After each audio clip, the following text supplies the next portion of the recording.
Go in. Nnamdi Kanu Batagarawa court. Nnamdi Kanu Batagarawa court. Yes. Nnamdi Kanu Batagarawa court.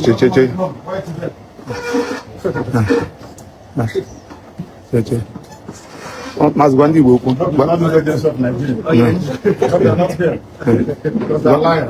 Gwandi Boku.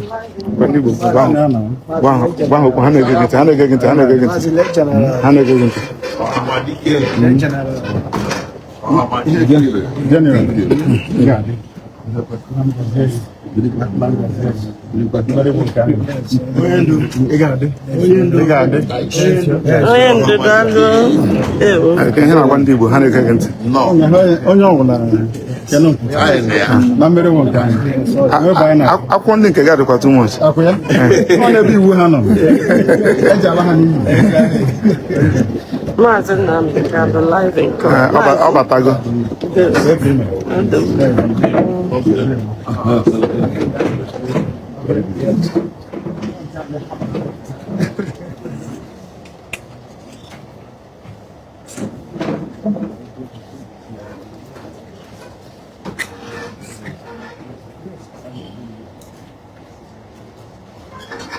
Mazin is live in court.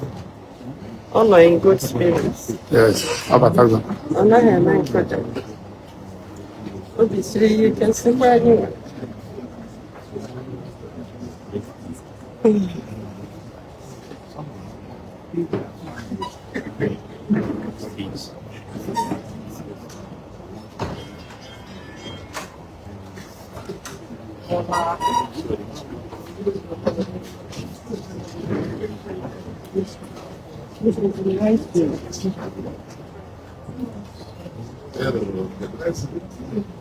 Oh no, in the high spirits, also know what I can watch.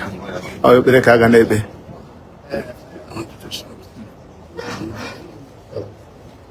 excuse me. I'm not going to drop your hand a little. Thank you. Oh, yeah. Sorry, Ella.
The D-Day is here. Nnamdi Kanu, the leader of the indigenous people of Biafra, has arrived in court today. Today is the 20th day of November 2025. It is the day that the court has set aside to pass judgment. Oh yes. So a lot of things is going to happen today. I'll be here to give you all the information of everything that will happen there. But meanwhile, you know, a lot of things has happened before today, which I'm going to show you briefly in this video, right? One of the things that happened is that, you know, just a couple of days ago, 44 lawmakers have sent a message to the president of Nigeria, President Ahmed Bola Tinubu, telling him to release Nnamdi Kanu unconditionally.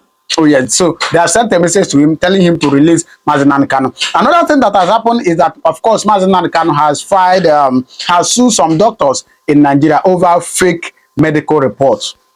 The doctors they sent to go and test Nnamdi Kanu and come out with the result of his health has went and manipulated the result and come out with a fake result. So Nnamdi Kanu has sued them. Of course, Nnamdi Kanu has also filed a motion, you know, at the Supreme Court to cancel today's judgment. So all that has happened. And of course, finally, Tinubu said just a couple of days, he made a speech saying that justice should not be for sale in Nigeria. Well, all this has happened. But the major question everybody is asking is, what is the possibility or probability that Nnamdi Kanu might be jailed or might be set free today? Now, there are a lot of possibilities that he might be set free. Oh yes, from Nigerian's constitution. One, he was adopted illegally and, was brought back to Nigeria illegally. Two is that the file, or should I say, what they are judging him is not a Nigerian constitution. And that is why you will hear Nnamdi Kanu always saying, show me where it is in the constitution. So that is why you always hear him say that. Anyway, there are so many other possibilities that show that he might not be jailed. Well, let's see as it goes. Please, I'm going to allow you to listen to other possibilities. Then you wait. Please do well, I beg you. If this is your first time coming across my channel, do well to subscribe, because a lot of things is going to happen. Even after today, a lot of things is going to happen. Of course, either they set him free or whichever one they do, we are here waiting for them. Please do well to subscribe. Meanwhile, listen to my brother where he gives you the analysis of the possibility of them not sending him to prison, because he is a just and innocent man. Please watch this video. I see something very strange in this case, because as far as I'm concerned, it will be easier to actually set Nnamdi Kanu free. It will be easier to discharge and acquit him based on the evidences before the court within this period of time. It will be easier for Omotosho to strike out this case and set Kanu free than to convince him at all. Because I have checked it. I have tried to even be neutral in my assessment, and I see nothing in this man. I see no spots in Nnamdi Kanu. And in fact, Justice Binta Nyako saw nothing in Nnamdi Kanu over these 10 years. And that was why she never had any reason to pursue the case further. She was just dribbling the court and dribbling the people. She never rushed into judgment. In fact, she even granted him bail at a point. And when the case reconvened in her court, she kept on dribbling, never ever pursuing to the point of judgment. There was a reason why. And the reason why is simple. Nnamdi Kanu is spotless, whiter than white, clean, nothing in him. But unfortunately, we are left in the hands of Justice Omotosho, who has turned out to be the adjournment judge of the century. A man who thinks that he is God. A man who sees nothing and says he saw something. What did you see, sir? What did you see? Since you saw nothing, I want to now tell you something, sir. And the something I want to tell you is the things I saw and the reasons why you should quickly release Mazi Nnamdi Kanu tomorrow. Quickly release him for these 3 things I saw. Whatever you're doing, leave it and focus on this video, or finish it up and come back, because I want you to focus. There is no time again. Focus, let's go. Let me show you. Since you cannot show me your motor show, let me now show you those things that you are covering your eyes on. Let me show you, so that you will not say you do not know why you should release Mazi Nnamdi Kanu. 1. The rendition knocks the courts out of competence. That means you can't try what you have illegally brought into your court. You cannot. Core claim means that Kanu was brought back to Nigeria by an extraordinary rendition, which is seized. He was seized, kidnapped in Kenya and flown to Abuja without normal extradition. Another word for extraordinary rendition is the Oyibo word for kidnap and capture illegally. Let's go on. The illegality infects the entire prosecution and strips Nigerian courts of jurisdiction to try him on those charges. Why does this matter? What are the legal mechanics? A criminal process depends on lawful custody and lawful transfer. Did you hear? The appeal court on October 13th, 2022 explicitly said Kanu's rendition was unlawful and that the trial court lacked jurisdiction. That is appeal court talking. Listen. That's no trivia. It's a direct holding that the manner of return can be fatal to prosecution. If the rendition is unlawful, the defense argues evidence and the whole case are tainted. The judicial tree fails at the root.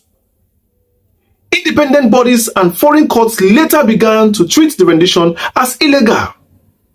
Amnesty International, Human Rights Report, and at least one Kenyan court action have described or ruled aspects of the rendition as unlawful, unconstitutional, giving the defense international corroboration for the illegal transfer claim.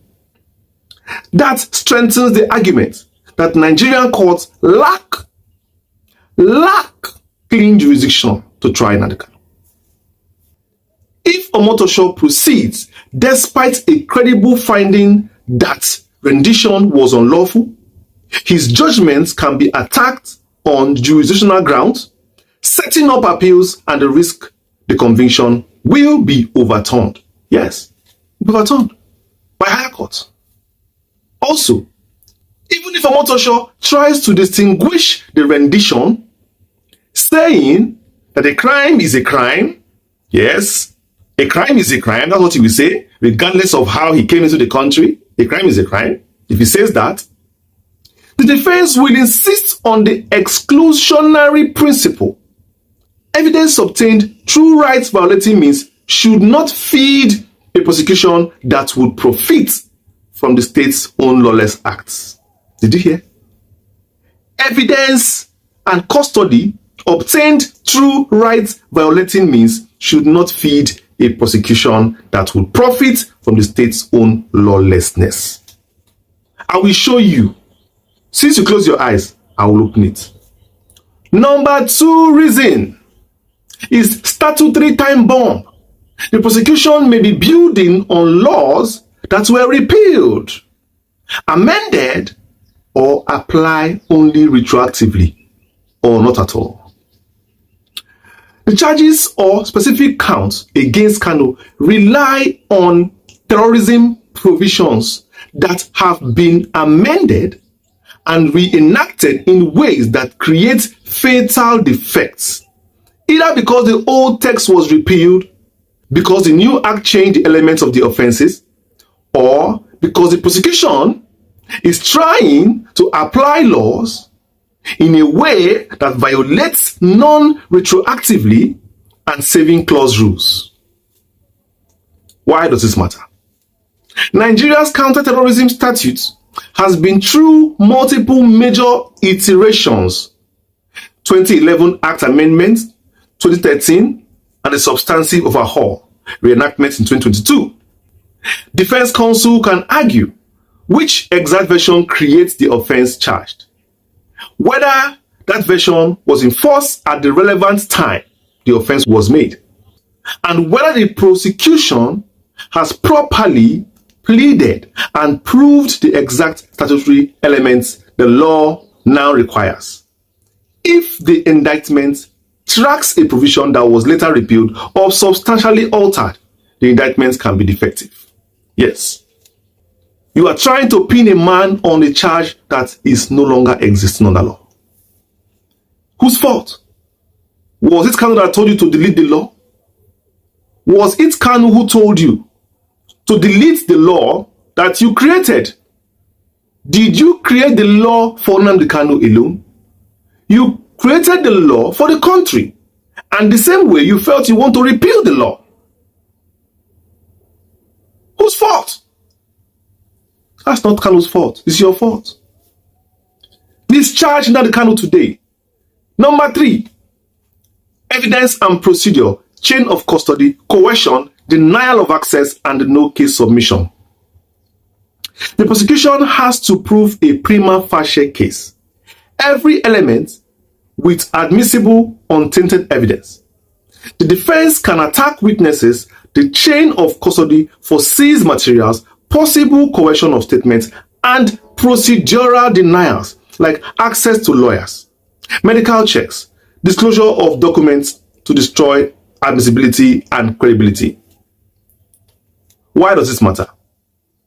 Prima facie standard. Before a judge can commit the accused to answer, the prosecution must produce credible evidence that a crime has been established on the face of it.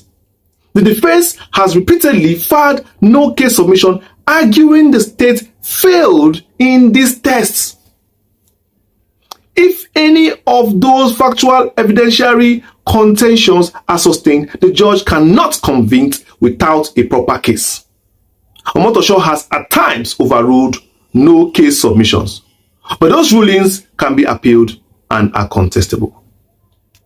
Denial of counsel, denial of medical checks and access.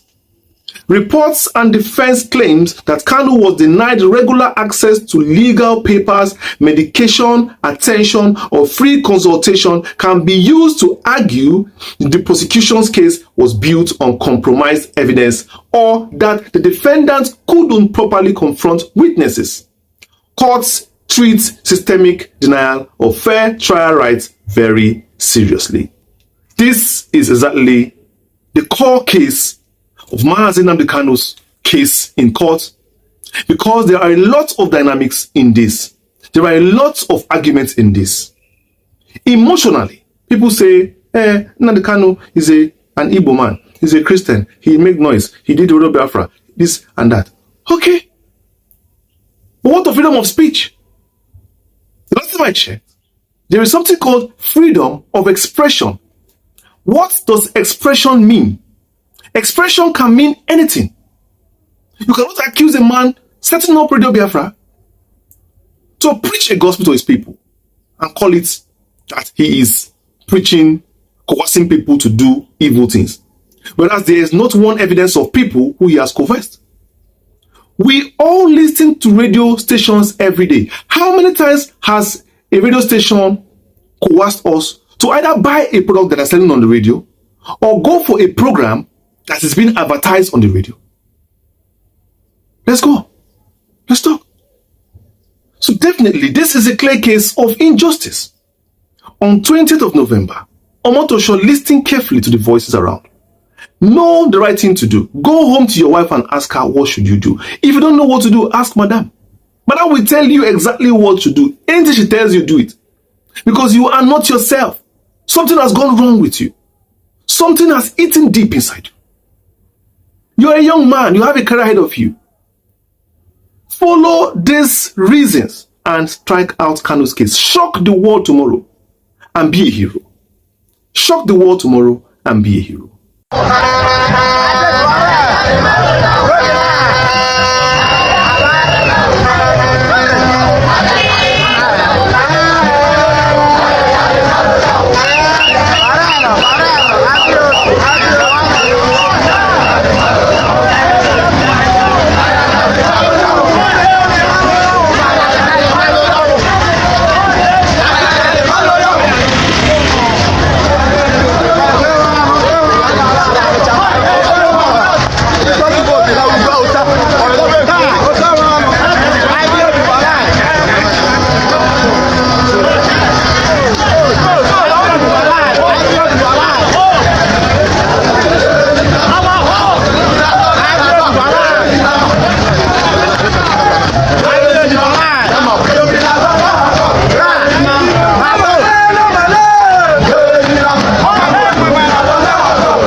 ije Biafra mana eke mana ori onye bi imegbu gị Chineke adịghị kwesị mmegbu gị ọ ga-adịkwa nne gị mma na ezinụlọ gị ma ụmụ gị ma ikwu gị ma ibe gị ma anyị na ndị kụwa ọfọ ọ ga-adịrị unu mma ga-alọ n'obodo Awụsa gawara onwe anyị agawara onwe anyị ogologo ndụ gị na ahụ isi ike aba ego nkịtị nwunye nọ ha gwa adịgo okwu inyere m right merie inyeghị m ka ị lọrọ ije abeele m akpa akụrụ gị ga-aga n'udo lọnwụ lọ ị ga-emeri imeriele ịlọla ọ dịrị gị mma ma na eke ma na ori aba ego nkịtị gba adịghị otu njide gwa gị Chineke metụ onye na n'otu n'aha Jizọs metụ onye na n'otu n'aha Jizọs ekpere ahụ ọgwụ anyị gbara agbọ n'ime Jizọs ihe ekpere ahụ ọgwụ anyị gbara agbọ anyị ga-agwọ. All right, so what do you make of it? Do not forget to pray for Nnamdi Kanu at this crucial point. All right, thank you very much. I'm going to see my next video. Thank you, and may God continue to bless you.